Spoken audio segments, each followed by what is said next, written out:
Hello বন্ধুরা, good morning. আজ হচ্ছে শুক্রবার আর আমি দেখো সবজি কাটতে বসে গেছি আর এখন বাজে 9টা। আর এগুলো কি শাক বলো তো? বেথা শাক। একটা ঠিক আছে, এইগুলো কাটবো। কালকে বাপের বাড়ি গিয়েছিলাম, আসার পথে রাস্তায় মানে সবজি দোকান ছিল, ওখানে দেখে এগুলো কিনেছি। তো এটা ভাজা করবো, বেথা শাকের ভাজা করবো। আর এই যে ফুলকপিটা দিয়ে ডিম দিয়ে ঝোল করব। আর এখানে আছে সিমের ভাজা করবো। আর এদিকে ছেলে পড়তে বসে গেছে, তো ওকে বললাম চল। আর রোদ বেরিয়েছে, তো রোদ বেরাতে আমি তো ভাবলাম যে তাহলে বাবু বাইরে এখানে সাইডে পড়তে থাকবে আর আমিও রোদে বসে বসে সবজিগুলো কেটে নিচ্ছি। তোমরা দেখতে থাকো ভিডিওটা। Thank you.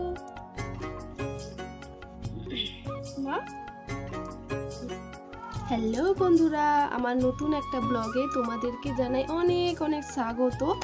আর তোমরা দেখতেই পেয়েছো আমি সবজি কাটতে বসে গেছি। তো আর এদিকে দেখো বাবুকে ঠান্ডা লাগছিল, যে মা আমাকে ঠান্ডা পাচ্ছে। তো ওকে বললাম চাদরটা ভালো করে নিয়ে নে, দেখছি চাদরটা এরকমভাবে ও নিচ্ছে। তো ততক্ষণ আমি সবজিটা কেটে নিচ্ছি, তোমরা দেখতে থাকো। আর সকালের যা কাজ ছিল সব কাজ আমার হয়ে গেছে। তো তখন প্রথমে বলে দিলাম 9টার সময় সবজি কাটতে বসেছি, আর এদিকে বাবুকে পড়াতে বসেছি। তো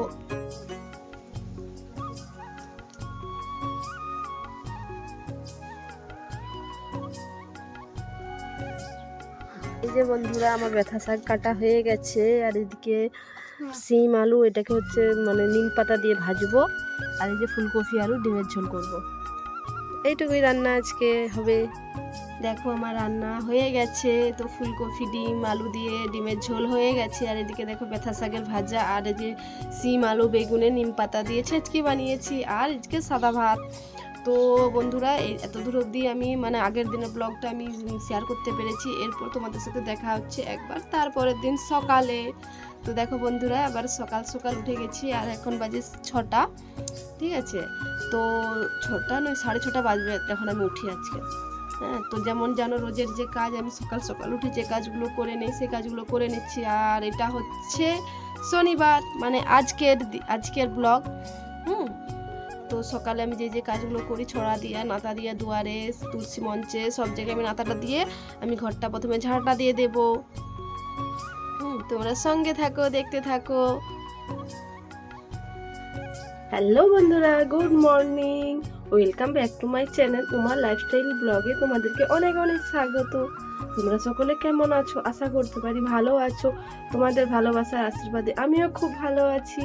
তো আমার বাইরের যে লাতা দেওয়ার কাজ হয়ে গেছে, তো আমি এখন ঘর ঝাঁটা দিয়ে বাড়িতে ঝাঁটা দিয়ে দেবো। তোমরা সঙ্গে থাকো, ঠিক আছে? আর আজ হচ্ছে শনিবার, ঠিক আছে।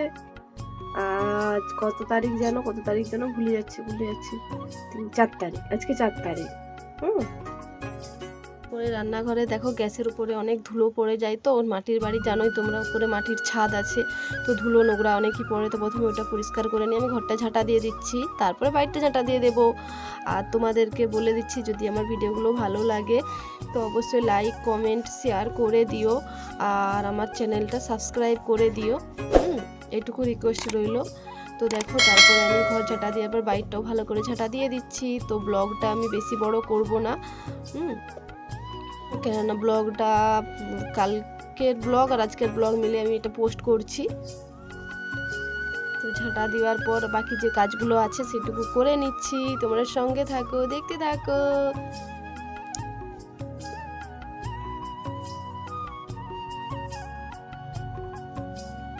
আর সকালে ঝাঁটা দেওয়ার পর আমি ঝাঁটাটা অবশ্যই ধুয়ে নেই, ঠিক আছে। তারপরে দেখো মাটি ঘর ঝাঁটা দেওয়ার পর যে নাতা দুয়ারে দেই না আমি প্রত্যেক দিন, সেই নাতাটা এখন আমি দিয়ে দিচ্ছি দুয়ারে দুয়ারে। তো এখানে যেটা মাটির বারান্দাটা আমাদের আছে ঢুকতে, এখানটাই দিয়ে দেই। তারপরে ঠাকুর ঘরের এই দুয়ারটার সামনেটা আমি দিয়ে দেই, এখানে একটু নাতা দিয়ে দেই।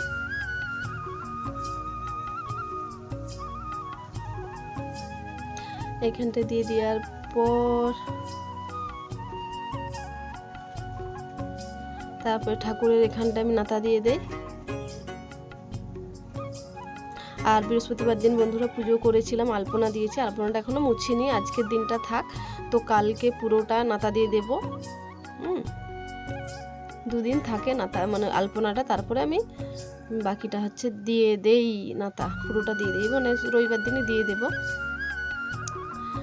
তো এদিকে আমার নাতা দেওয়াও কমপ্লিট হয়ে গেছে। তারপরে উনুনটা এই পাশে বাকি ছিল বন্ধুরা, দিয়েছি, ওটা শ্যুট করা হয়নি।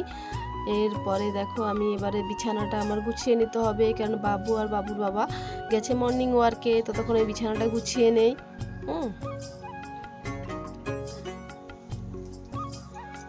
তো প্রথমে মশারিটা কুড়িয়ে আমি যা কাঁথা বিছানাগুলো আছে পাট করে নিচ্ছি ততক্ষণ।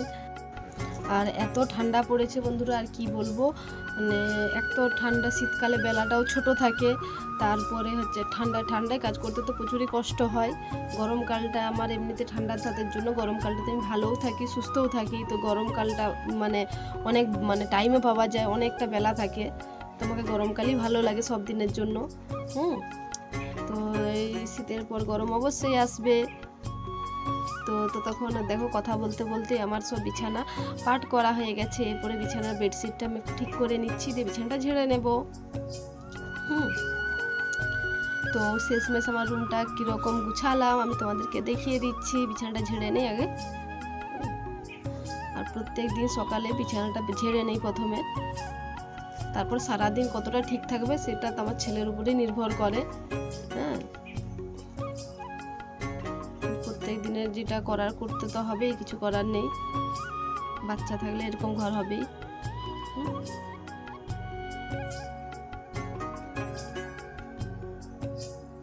তারপরে দেখো বন্ধুরা, আমাদের যে ডয়ারে কত জিনিস জমে গেছে, আর তোমাদের দাদা প্রচুরই বকতে থাকে যে হচ্ছে ডয়ারে এতগুলো জিনিস থাকে কেন, এইগুলো এখানে রাখার জিনিস। তো আজকে ভাবলাম যে না, জিনিসগুলো গুছিয়েই নেই, বের করে নেই, যেটা রাখার নয় সেটা ওখানে রাখবো না, অন্য জায়গায় রাখবো। আমার জিনিস, আমার মুখে মাখা থেকে ক্লিপ টিলিপ এক গাদা ওই ডয়ারের মধ্যেই রয়ে গেছিলো। তো সেগুলো প্রথমে ভাবলাম যে আমি সরিয়ে আগে গুছিয়ে নেই, তারপরে বাকি রুমটা ঝাড়ায় পরিষ্কার করে দেখাচ্ছি। তাহলে দেখো বন্ধুরা, আমার ওটাও গোছানো হয়ে গেছে, তো রুমটাও আমার পুরোপুরি গোছানো হয়ে গেছে। তো কীরকম হয়েছে তো কমেন্টসে অবশ্যই জানাবে। টাটা বাই, আর বেশি বড় করব না ভিডিওটা। তোমরা সকলে ভালো থেকো, সুস্থ থেকো, আর অল টাইম হাসি খুশি থেকো। আর থ্যাংক ইউ ভিডিওটা দেখার জন্য।